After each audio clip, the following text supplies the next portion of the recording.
creator na kabilang sa komunidad ng Kalingap.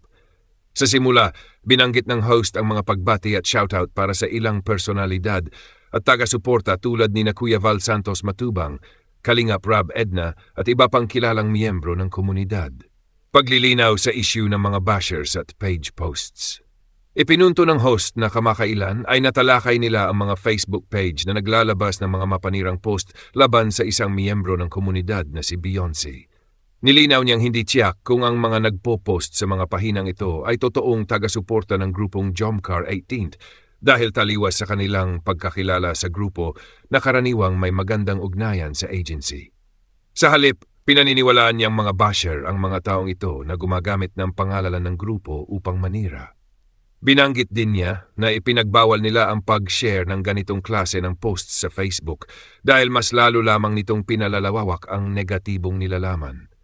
May mga nagtanong kung bakit nila tinatalakay ang ganitong bagay at hindi na lang manahimik.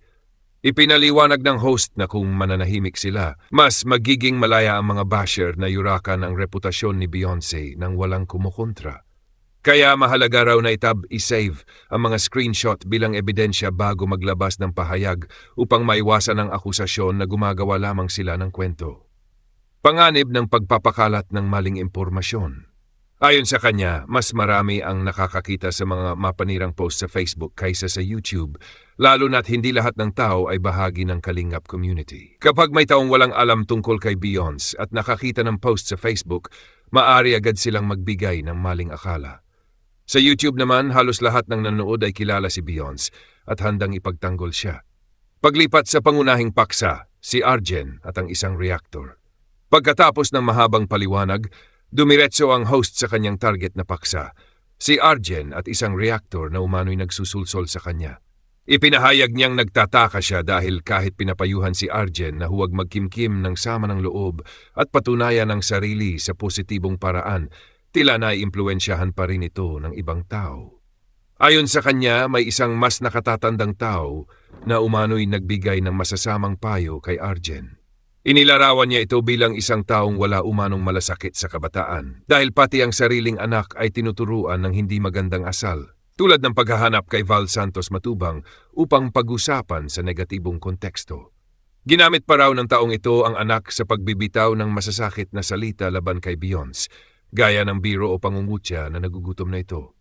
Babala kay Arjen, binalaan ng host si Arjen na kung susundan niya ang payo ng matandang ito, maaring masira ang kanyang kinabukasan. Ipinaliwanag niyang ang buhay ng naturang matanda ay sira na at wala ng asenso, kaya't wala rin umanong magagandang maidudulot ang pagsunod sa kanya. Ngunit si Arjen, bilang isang kabataan, ay may pagkakataon pang magbago at maitama ang kanyang mga pagkakamali. Pinayuhan niya itong huwag laging isipin na tama ang sarili at matutong tumanggap ng pagkamali upang umasenso.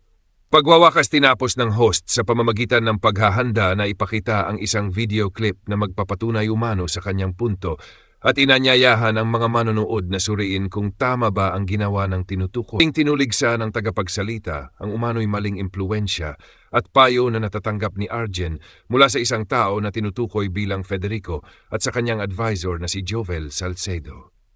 Ayon sa tagapagsalita, ginagamit daw ni Federico ang emosyon ni Arjen upang himukin siyang sumagot at gumanti sa mga taong kaaway o kritiko niya sa social media, ngunit sa paraang below the belt at puno ng kasiraan. Ipinunto ng tagapagsalita na ang ganitong klase ng payo ay hindi makakabuti kay Arjen, kundi magdudulot lamang ng kapahamakan sa hinaharap.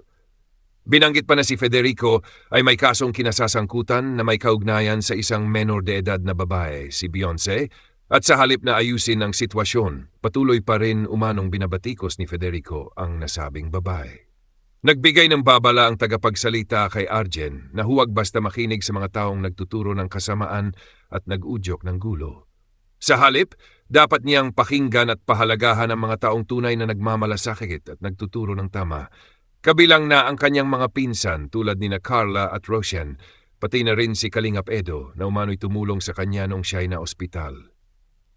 Bilang pagpapatibay ng kanyang punto, gumamit ang tagapagsalita ng ilang talata mula sa Biblia tulad ng Proverbs 22:6, Proverbs 12:15, Proverbs 12:6 at Psalms 1:1, upang idiin na ang tamang landas ay ang pagtalima sa mabubuting payo at paglayo sa mga wicked o masasamang tao. Pinayuhan si Arjen na suriing mabuti kung ang tinuturo sa kanya ni Federico ay katanggap-tanggap o salungat sa mga turo ng kasulatan. Sa pagtatapos, iginiit ng tagapagsalita na wala siyang personal na galit kay Arjen, kundi nais lamang niyang imulat ang kanyang mga mata at isipan upang makapili ito ng tamang mga taong susundin.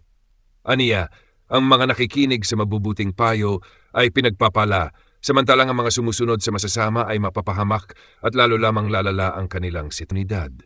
Paglilinaw sa issue ng mga bashers at page posts.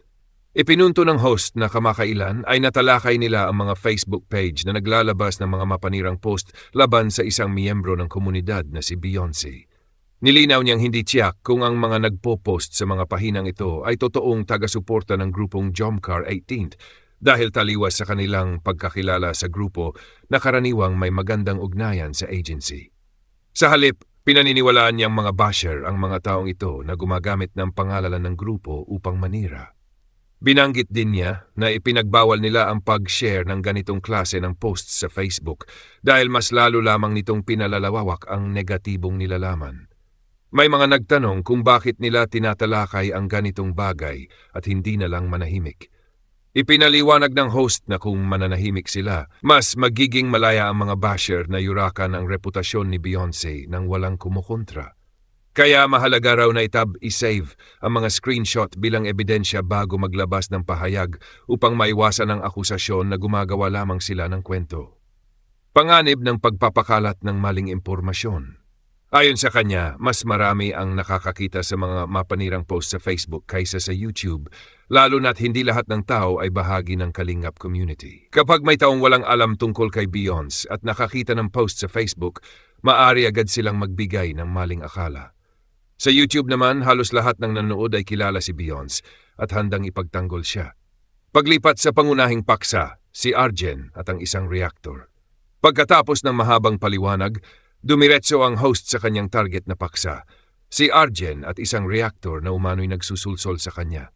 Ipinahayag niyang nagtataka siya dahil kahit pinapayuhan si Arjen na huwag magkimkim ng sama ng loob at patunayan ang sarili sa positibong paraan, tila naiimpluwensyahan pa rin ito ng ibang tao.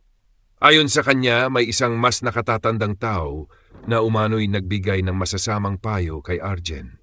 Inilarawan niya ito bilang isang taong wala umanong malasakit sa kabataan dahil pati ang sariling anak ay tinuturuan ng hindi magandang asal, tulad ng paghahanap kay Val Santos Matubang upang pag-usapan sa negatibong konteksto. Ginamit pa raw ng taong ito ang anak sa pagbibitaw ng masasakit na salita laban kay Beyonce, gaya ng biro o pangungutya na nagugutom na ito. Babala kay Arjen, binalaan ng host si Arjen na kung susundan niya ang